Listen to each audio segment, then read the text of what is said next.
CEO and host E Pesos. Once again, it's another episode of What's Going On podcast, where I bring you my perspective from the streets versus the courts and bring it to y'all real.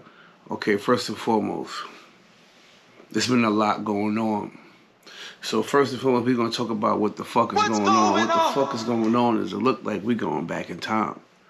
Real quick before I even touch on any topic and any subjects right now. What the fuck is happening out here right now? Like, is a race war being pushed? Like, is that what people want? Do y'all want? You know, when you back a person or people or things into a corner, they eventually fight back and scratch their way out of situations. So when you hear 8 black people being hung and then they marking it off as suicide instead of investigating and going all the way through and trying to, it comes off to me a little fucked up. You know what I'm saying? It just seems as if as of lately, we just seem like we're going backwards. Every time you turn on the news, every time you open your phone and scroll down, something else is happening to someone black that's not happening to someone of the opposite race. And I'm not racist at all. I have white friends, I have Spanish friends, I have Dominican, Puerto Rican, all nations, nationalities, and creed. I have friends. These are not people I know. I have friends who I talk to about things in life and personal issues. And these people who I have conversations with about certain shit, and we all agree, what the fuck is happening out here right now?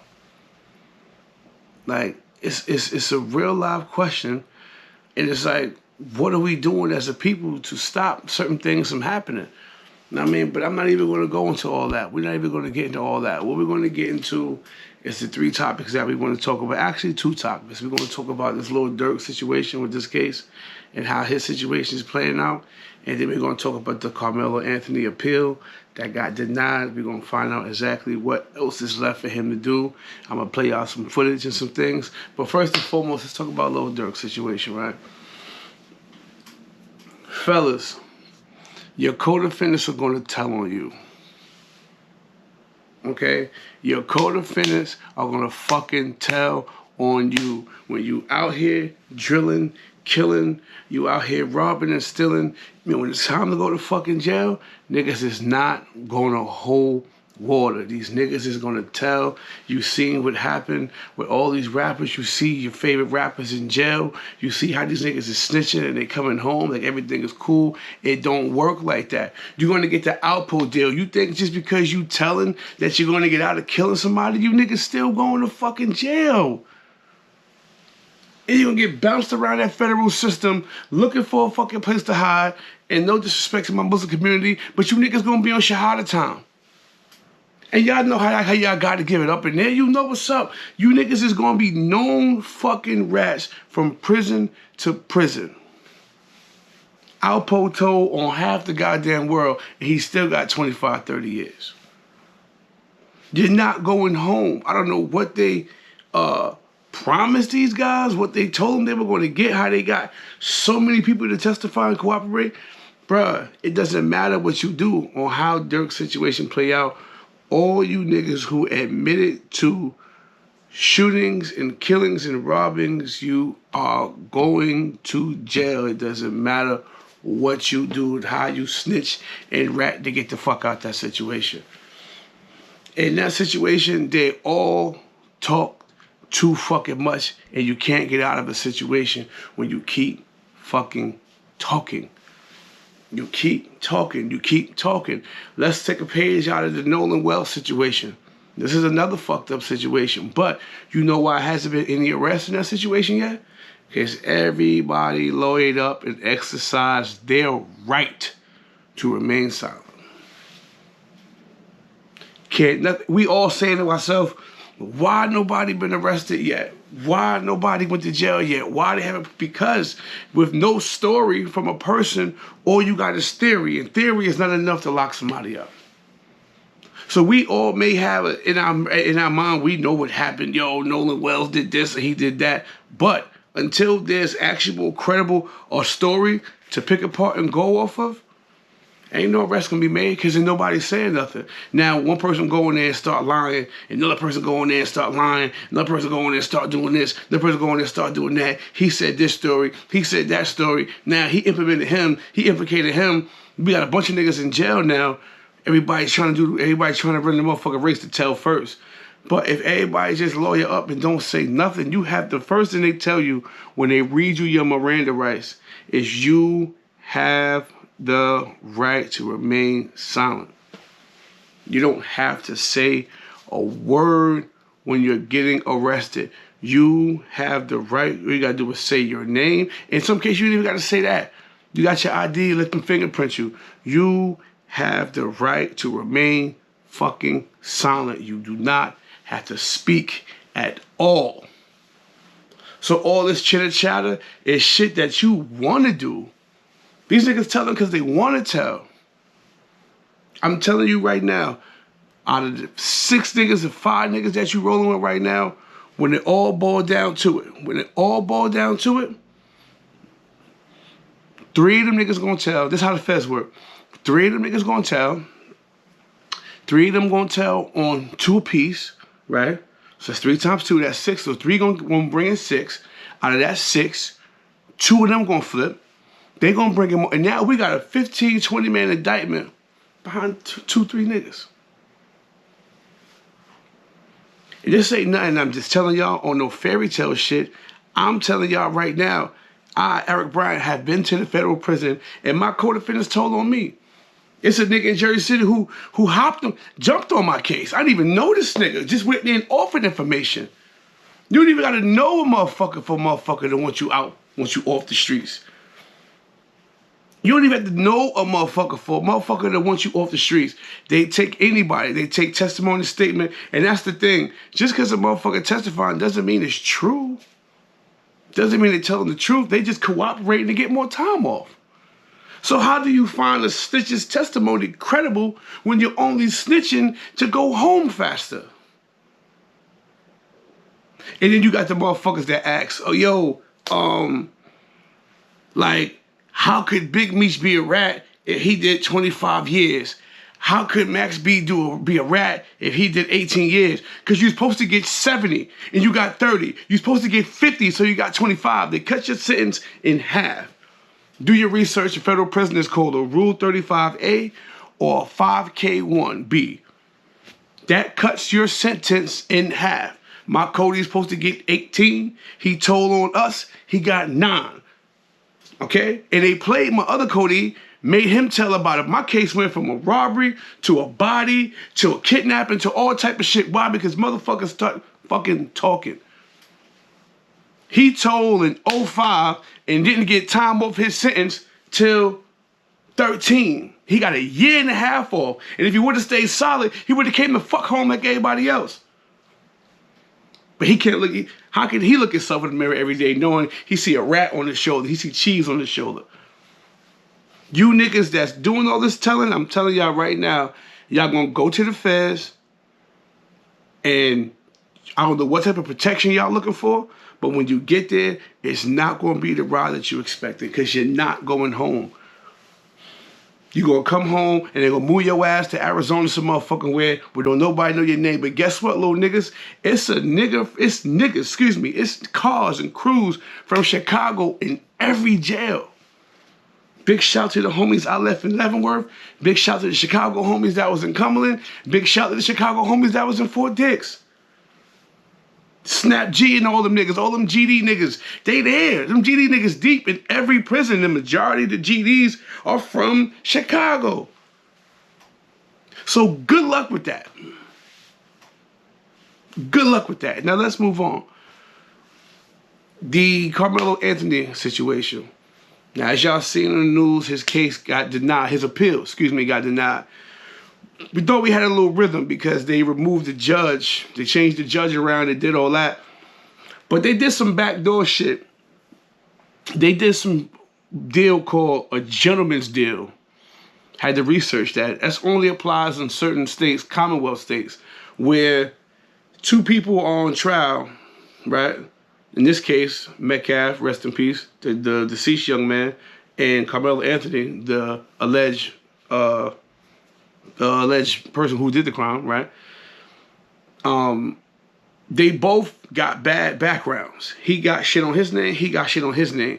So what happens is they come to an agreement like, look, you don't bring up my client bullshit. I won't bring up your client bullshit, when all actuality, the bullshit backgrounds can help both stories leverage and come to a conclusion of who the fuck they was dealing with.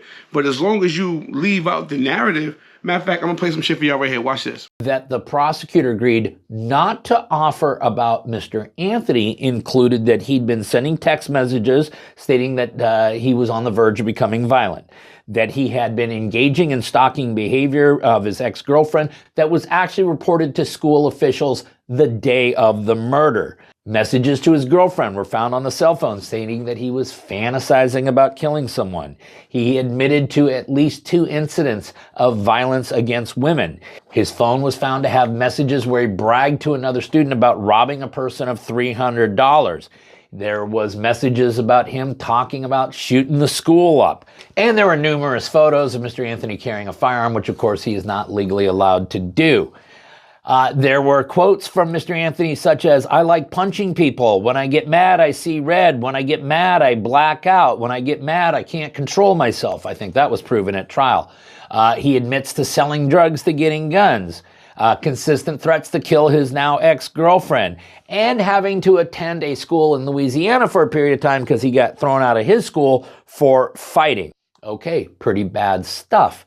But it cuts both ways, because the defense team also agreed not to offer certain evidence about Mr. Metcalf, including the fact that him and his twin brother were charged and convicted in juvenile court for all sorts of racist graffiti, including writing things such as KKK, kill all blacks, Heil Hitler, and dropping the N-bomb everywhere.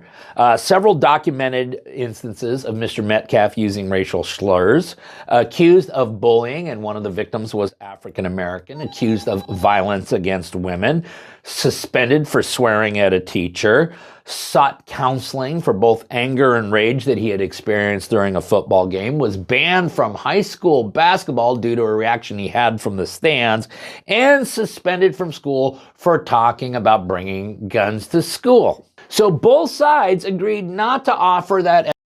Now, as y'all can see in that clip, that's some of the bullshit that they say they got on both of them.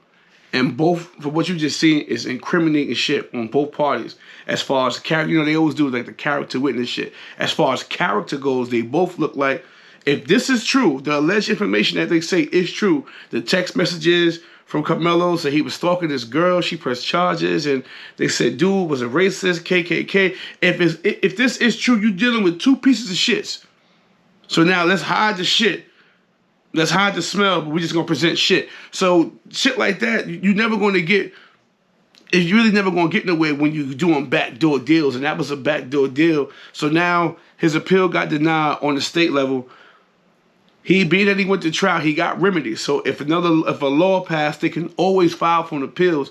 But usually appeals don't go through till you got to like 5, 7, and 10 years in. They want to see what your behavior is like, see how you move it in jail before they just go and giving you time off and shit.